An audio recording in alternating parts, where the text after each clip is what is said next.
We got pulled over for a busted tail light in the back. And the police he's covered. They killed my boyfriend. He's licensed, he's licensed to carry. He was trying to get out his ID. In today's society, media has made it possible for us to capture and present news stories in a relatively short amount of time. Some popular examples of these news telecommunication mediums are major news networks such as Fox, CNN, and the Weather Channel. Furthermore, individuals are taking an even more active role in broadcasting live events at the exact moment and location through devices like mobile phones, social media sites, and mobile applications. Jane Foyer, a professor of film studies at the University of Pittsburgh, describes live television and media as, "Live television is alive. Television is real, living, not dead." Good evening from Hofstra University in Hempstead, New York. I'm Lester Holt, anchor of NBC Nightly News. I want to welcome you to the first presidential debate. The participants tonight are Donald Trump and Hillary Clinton. Foyer argues that liveness in television is a cultural and historical myth, and that liveness is actually a mix of the live and non-live. This critique will take this definition a step further in arguing that television and media can achieve liveness through active participation of the audience. Vast masses of people anticipating the release of an episode at one particular moment makes the release of the episode a can't-miss event. The gathering of viewers creates a live event in itself.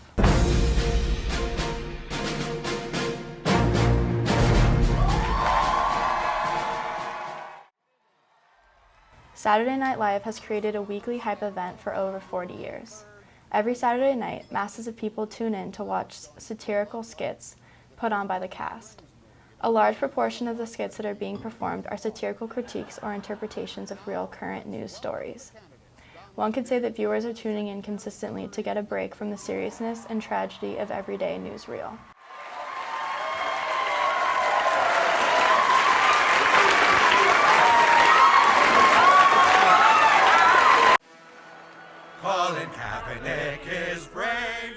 A similar example of hype within a television show creating a sense of liveness is South Park, an animated series for adults that tends to offend as many people as possible. Compared to SNL, South Park relates or mimics current events in a more indirect fashion through their plot or storyline.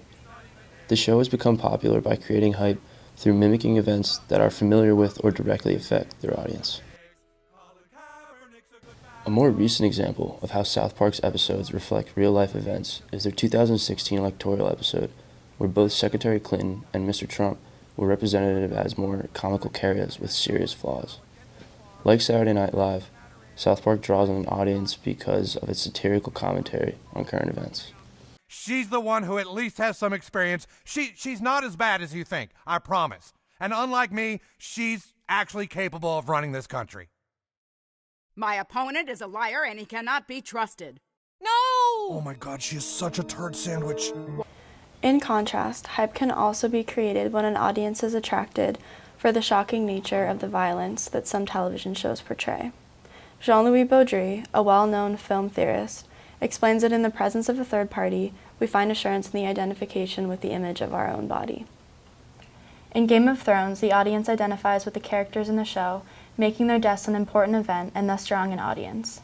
The Red Wedding is one of the most viewed and talked about episodes of Game of Thrones.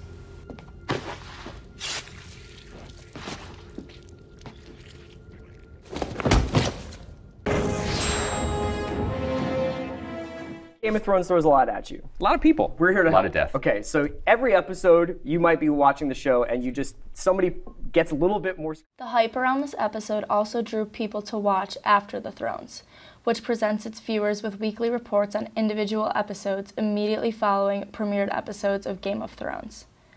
The concepts, conspiracies, and predictions explained directly after the episode reinforces their interest and anticipation of the weekly viewing event. After the Thrones ignites the viewer's own theories about the direction the plotline is going in and adds to the weekly hype around the new upcoming episode. The hype created by After the Thrones motivates viewers to participate in the airing of the next episode, which creates a live event in itself. In addition to the liveness through hype, audiences are now using different mediums to physically participate in the broadcasting of a live event. Popular sources for active viewer participation are social media websites and applications such as Facebook Live and House Party. Right now with your hands up. Let me see your hands. The viewer's physical participation in live TV and media could be considered as the newest form of liveness. An example of this participation is Facebook Live, which is an application within Facebook that allows for its users to stream a live feed to their profile where their friends can watch. It played a significant role in covering the police shootings that happened this past summer. This application creates a brand new virtual reality where people are able to see what their friends are doing at that exact moment. By viewing a familiar face through one's mobile device, the feeling of a live interaction occurs because you can identify with the subject. Facebook Live is used for many different recordings, but all recordings do not always end as planned, adding on to the feeling of liveness. Some academics argue that the generation of live images does not guarantee political or ethical action. As a concluding statement, we would like to argue that while the increasing ability of viewers to be able to create their own live images may not guarantee direct political or ethical action, it certainly enhances the possibility to facilitate a call to action due to the increase in live footage that the everyday individual is exposed to.